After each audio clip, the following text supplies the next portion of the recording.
Futbalom som začal v 6 rokoch v Bardejove, kde vlastne som sa stal brankárom, začal som chytávať. V Bardejove som pôsobil do svojich 11 rokov. V 11 rokoch sme sa presťahovali do Prešova, kde som začal chytávať za Tatran Prešov. Vybral si ma tréner Koláš, tréner brankárov a dostal som sa sem cez môjho manažera pána Nehodu. Hovorím, čo ma prísť príde, musím na sebe stále pracovať, aby som bol pripravený, keď sa naskytne šanca chytať.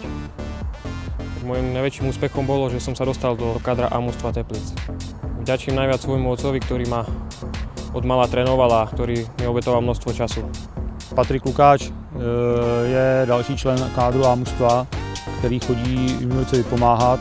Je to člen mládežnické slovenské reprezentace. Co se týče předností, tak určitě rychlost, odvaha v osobních soubojích, silové předpoklady. Na čem by měl asi zapracovat, je vybíhání, chytání centrovaných míčů. Trenér golmanů a hlavní trenér A mužstva s ním počítají v budoucnu, že by se měl posunout do toho stabilního kádru. Hlavne vynikám pracovitosťou. Myslím si, že mám solidnú techniku chytania a som pohyblivý v bráne.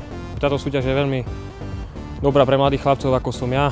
Zápasy majú svoj úroveň, chodia za ne hráči aj z A mužstiev, ktorí sú buď po zranení alebo z formy. Je to výborný medzistupeň, ako sa dostať do mužského futbalu. Môj vzor je môj otec, ktorý chytal ligu aj na Slovensku a môjim snom je zachytať si raz Ligu majstrov.